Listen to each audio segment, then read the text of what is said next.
तो दोस्तों साडे नाल ने पंडित सुरेंद्र जोशी जी। पंडित जी नमस्कार। नमस्कार जी, नमस्कार। अच्छा पंडित जी, जो ये सरोवर आप देख रहे हैं, इस सरोवर का इतिहास की है?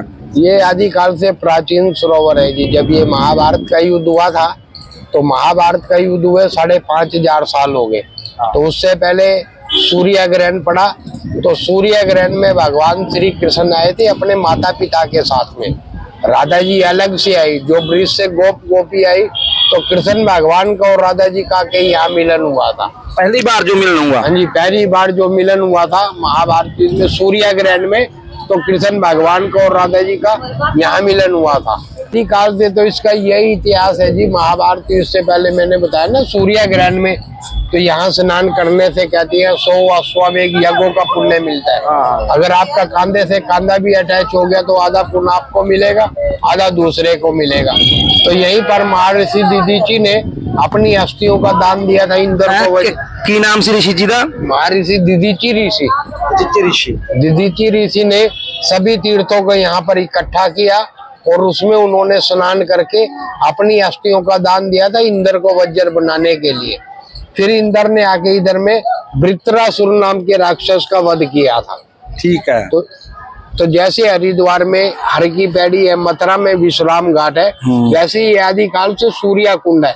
इसके दो नाम है, सूर्य कुंड भी बोल देते हैं, सन्निहित सरोवर भी बोल देते हैं। सूर्य कुंड और सन्निहित सरोवर। सन्निहित का मतलब है सभी तीर्थों का मिलन। तो महाभारत का जो युद्ध होया, हाँ जी, ਉਹਦੇ ਨਾਲ ਇਹਦਾ ਕੀ संबंध है सरोवर का? तो महाभारत युद्ध में इसी जल में दुर्योधन आके ना जल में छुप गए थे। अच्छा। तो युधिष्ठिर ने उसको ललकारा कि अगर तुम कायर नहीं हो तो जल में से निकल के हम पांचों में से एक को चुनो। तो उन्होंने भीम और दुर्योधन को यहाँ पर गदा युद्ध हुआ था। इस स्थान पे हुआ? हाँ जी, इसी स्थान पर हुआ था। ये राजा कुरु की भूमि है, तो कुरु के नाम से ये क्षेत्र था कुरुक्षेत्र। तो महाभारत में सबसे पहला श्लोक आता था कि धर्म क्षेत्र कुरुक्षेत्र संवेता यु सवा माम का पांडवा किम करंती संजय। तब आके उन्होंने इधर में धर्म की लड़ाई लड़ी थी। अच्छा, तो जो कुरुक्षेत्र में जो मारे गए थे योद्धा, हाँ जी, तो उनका पिंडदान भी क्या यहाँ पर हुआ? कुछ लोग ऐसा बताते हैं। ऐसा है जी, ये 48 कोस की भूमि है। तो 48 कोस की भूमि में आप कोई भी तीर्थ पे पिंडदान कर सकते हो। तो यहीं पर भगवान श्री कृष्ण ने धर्मराज युधिष्ठिर के हाथ से आके उनकी मृत आत्मा की शांति के लिए यहाँ पर पिंड प्रदान किया था।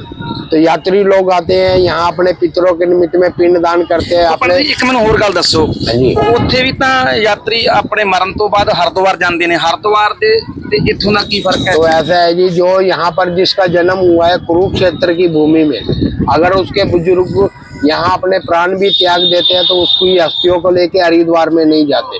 जो कुरुक्षेत्र की अस्थियां कुरुक्षेत्र में रह जाती हैं, और जो बाहर से आके यहाँ बसा हुआ है वो अस्थियों को लेके हरिद्वार में जाता है। तो हमारी अस्थियां बाहर नहीं जाती, हमारी अस्थियां यही सरस्वती में। अच्छा, तो कुरुक्षेत्र के जो हिंदू हैं, हाँ जी, वो अस्थियां लेके हरिद्वार नहीं जाते? हरिद्वार नहीं जाते, उनकी अस्थियां यही विसर्जित हो जाती है।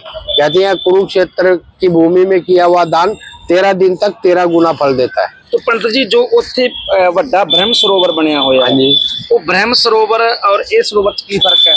तो ब्रह्म सरोवर और सूर्य कुंड पहले एक ही हुआ करते थे, अब वो अलग कर दिया, ये अलग हो गया जी। क्योंकि लाखों लोग आते हैं सूर्य ग्रहण में, तो यहाँ स्नान करके फिर ब्रह्म सरोवर पे स्नान करते हैं। आदिकाल से जो प्राचीन सरोवर है वो ये सूर्य कुंड है। और जो ब्रह्म सरोवर बना वो बाद का बना हुआ है जी। वो गुलजारी लाल नंदा जी ने 11968 में एक बोर्ड बनाया था, कुरुक्षेत्र विकास बोर्ड, डेवलपमेंट बोर्ड। तो ये गुलजारी लाल नंदा जी 1968 विच? हाँ जी, 1968। हाँ।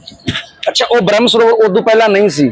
वो आदिकाल से उस सरोवर का जो निर्माण किया था वो राजा कुरु ने किया था। किसका? ब्रह्म सरोवर का जो खुदाई का काम किया था वो राजा कुरु ने किया था। अच्छा। तो उसके बाद फिर ये गुलजारी लाल नंदा जी की देखरेख में उस सरोवर का काम हुआ जी। ये सरोवर का भी निर्माण आदिकाल से प्राचीन है। ये भी सरोवर, यहाँ पिंडदान पूजा पाठ तर्पण के लिए लोग आते हैं। कहते हैं जो अपने पितरों का तर्पण करता है वो पितर ऋण से मुक्त हो जाते हैं। अच्छा। हाँ जी, सूर्य कुंड और सन्निहित सरोवर, इसके दो नाम है। ਠੀਕ ਹੈ ਪੰਡਤ ਜੀ ਬਹੁਤ ਬਹੁਤ ਧੰਨਵਾਦ ਤੁਹਾਡਾ ਥੈਂਕ ਯੂ हाँ जी।